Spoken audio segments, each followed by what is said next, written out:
Hi. ఇప్పుడు మనం చేపలు ఎలా ఉన్నాయి, ఫిల్టర్ ఎలా పనిచేస్తుంది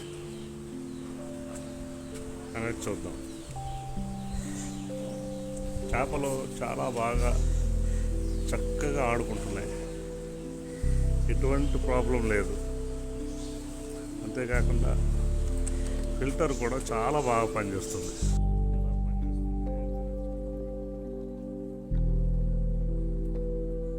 ఈ కొత్త ఫిల్టర్ చాలా కాంపాక్ట్ సైజులో ఉంది. 2 అడుగుల వెడల్పు, 3 అడుగుల పొడవు, 2.5 అడుగుల హైట్తో కూడుకున్న ఈ చిన్న ఫిల్టరు 6 ట్యాంకులకి ఫిల్టర్ చేసే కెపాసిటీ ఉంది. అలాగే 6 ట్యాంకులలో చేపలను పెంచుకోవచ్చును ఈ ఫిల్టర్ వల్ల. అలాగే 5,000 నుంచి 6,000 అడుగుల వరకు టెర్రస్ గార్డెన్ ఈ ఫిల్టర్ నీటిని సప్లై చేసుకోవచ్చు. అంత ఎక్కువ నీటిని చాలా చిన్న స్పేస్లో ఉన్నటువంటి ఈ ఫిల్టరు చక్కటి ఫిల్టర్ చేసి చాలా శుభ్రమైనటువంటి నైట్రిఫికేషన్ అయిన వాటర్ని ఫిష్ ట్యాంక్ ఇవ్వటం వల్ల చేపలు చాలా చక్కగా ఎదుగుతున్నాయి. అలాగే అవి చాలా హుషారుగా ఉన్నాయి, శుభ్రంగా మేత బాగా తింటున్నాయి, మనుషులు కూడా బాగా గుర్తుపడుతున్నాయి. నేను వెళ్ళగానే వచ్చి నా చేతిలో కూడా వచ్చి వాళ్తున్నాయి. అవి చూశారు కదా చేతిలోకి అవి ఎలా వస్తున్నాయో. అవి ఫేస్ రీడింగ్ చేస్తాయి, పాత మనుషులను గుర్తుపడతాయి. చేపలనే కాదు, సృష్టిలో ఉన్న ఏ జీవి అయినా సరే వాటికి పరిచయం ఉన్న వాటి దగ్గరికి వెళ్ళటానికి అవి ఎంతో ఆనందపడతాయి.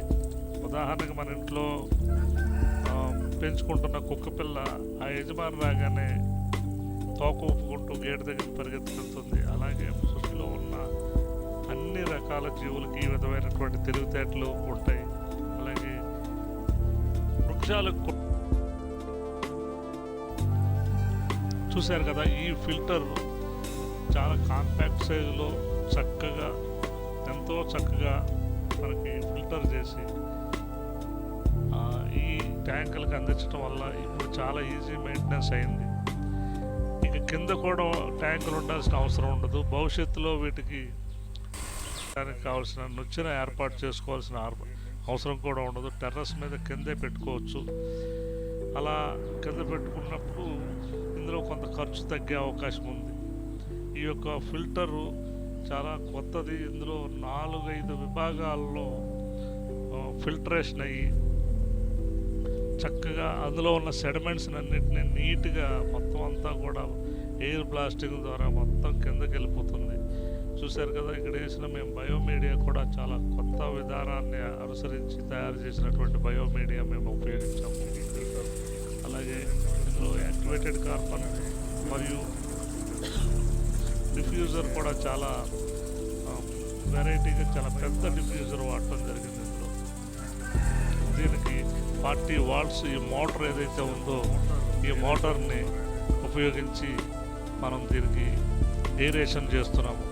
ఇందులో నుంచి ఈ పైపు ద్వారాగా ఇలా తిన్నగా పైకి ఇలా ఈ యొక్క ఫిల్టర్కి ఎయిరేషన్ పైపు కనెక్షన్ చేయటం జరిగింది.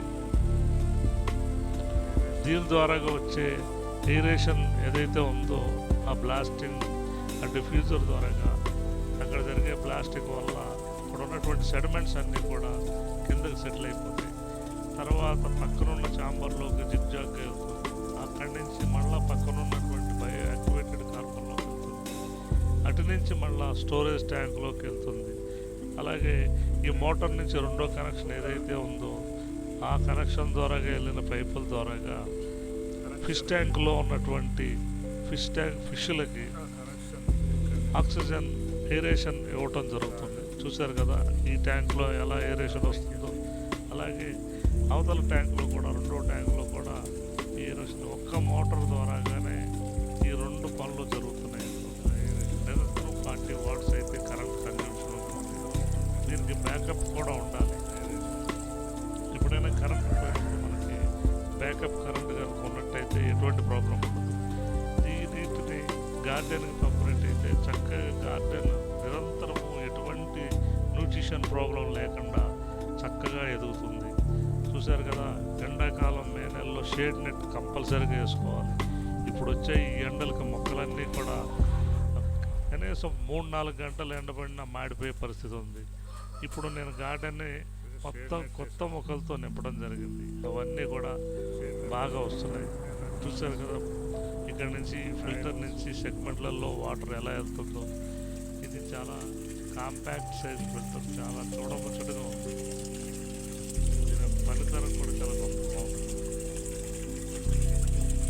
దానివల్ల ఏంటంటే ఫిష్కి కావాల్సినటువంటి చక్కటి ఆక్సిజన్ రిచ్తో పాటు చక్కటి నీరు, ఏదైతే వాటికి డీనైట్రిఫికేషన్ అయిన నీరు ఉందో అది చాలా చక్కటి నీరు ఆ ఫిష్ ట్యాంకులోకి వెళ్ళటం వల్ల అవి చాలా బాగా హుషారుగా తిరుగుతున్నాయి. అలాగే టైం ప్రకారం బాగా మనం ఎంత మేత ఇస్తే అంత మేత, గ్రోత్ రేట్ కూడా చాలా బాగా పెరుగుతుంది. ఇది 3 నెలల్లోనే దాదాపుగా 1/2 kg పైన 300 గ్రాముల వరకు పెరిగే అవకాశం అయితే ఇందులో కనపడుతుంది.